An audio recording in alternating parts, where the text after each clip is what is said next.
Salut, c'est le Labo du Français, un podcast en français pour débutants, intermédiaires et avancés. Aujourd'hui, les jours de la semaine en français.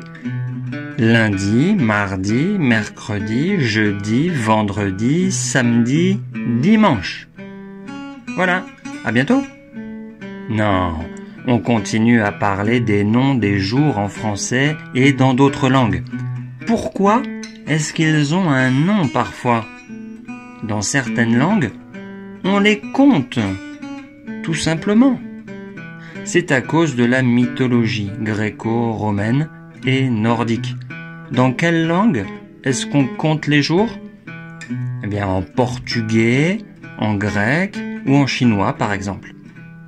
En chinois, on dit « xingxi » pour lundi. « Xingxi » veut dire semaine, « yi » veut dire un. Le problème, c'est qu'il y a d'autres jours pour dire semaine. Libai ou zhou. Donc pour lundi, on peut aussi dire Libai ou zhouyi. Moi j'aime bien xingxi parce que c'est facile à prononcer 3 fois le même ton. Alors, quand quelqu'un en utilise un autre, j'ai du mal à comprendre. Surtout quand on arrive à dimanche. Alors là, c'est un festival de noms. Au mot semaine, on peut ajouter je, qui veut dire soleil. Et on a donc xingxi zhi ou libai zhi ou zhou zhi. Mais on peut aussi ajouter le mot tian à la place, qui veut dire ciel. Et on a donc xingxi tian ou libai tian. Mais pas vraiment zhou tian. Certaines personnes le disent, mais surtout dans un contexte taoïste. Dimanche, en grec, c'est Kyriaki. Le mot dimanche vient de Dominicus, en latin. Le mot grec et le mot latin veulent dire la même chose, le jour du Seigneur, le jour de Dieu. En anglais, c'est Sunday, le jour du soleil, comme en chinois. Et le soleil peut être considéré comme une divinité. Il y a un rapport. Lundi, c'est le jour de la lune. En anglais, c'est Monday, pour moon, la lune. D'ailleurs, le di de lundi et le day de Monday, qu'on peut prononcer selon les endroits, Monday. C'est la même syllabe finale, ça veut dire jour. Lundi, c'est le premier jour de la semaine en chinois, mais c'est le deuxième jour de la semaine en grec. Notez bien le jour de vos rendez-vous. On passe à mardi, le jour de Mars, chez les Romains, c'est le dieu de la guerre.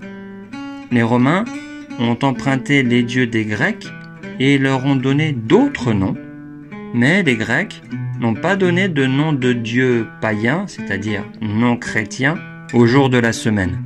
En grec, mardi, c'est le 3e jour, mais en chinois, c'est le 2e. En anglais, c'est Tuesday, le jour de Tyr, le dieu germanique de la guerre. Encore la guerre. C'est pour ça que le mardi, je suis de mauvaise humeur. Mercredi, c'est le jour de Mercure. Chez les Grecs, le nom de Mercure, c'est Hermès. Donc on comprend bien pourquoi on dit mercredi et non Hermès-di, sinon tout le monde croirait que c'est le jour des sacs à main. Mercredi, c'est Wednesday en anglais, le jour de Wotan ou Odin, Odin, le chef des dieux nordiques d'Asgard. On pourrait dire que ce jour-là, les Romains et les peuples nordiques, sans le savoir, en regardant le ciel, honoraient le même dieu. Mercure pour les Romains, Odin pour les peuples nordiques. En grec, mercredi, c'est le 4e jour, et en chinois, c'est le 3e.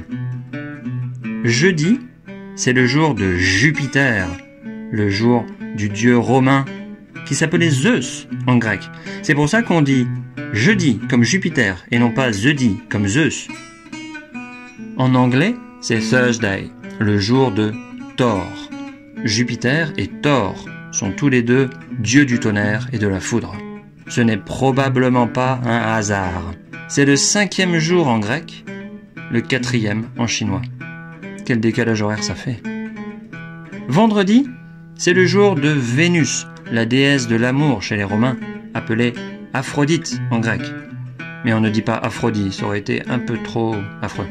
En anglais, c'est Friday, le jour de Frigga, la déesse nordique de l'amour et du mariage. Vénus, déesse de l'amour, Frigga, déesse nordique de l'amour et du mariage, on peut considérer qu'il y a un lien entre l'amour et le mariage. C'est le 5e jour en chinois. Et en grec, pour vendredi, on dit Paraskevi.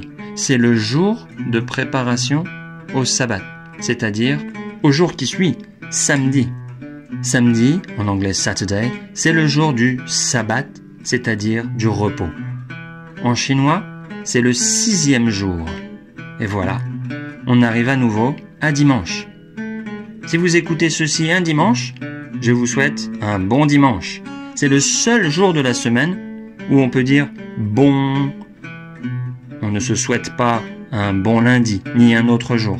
C'est parce que dimanche, c'est le jour de la messe, du Seigneur pour les chrétiens, un jour spécial. Alors, bon dimanche. Passez-le bien, ce jour spécial. C'est tout pour cette fois. Rendez-vous sur Weibo, Twitter ou Facebook, le Labo du Français, pour avoir le texte de ce podcast. Salut!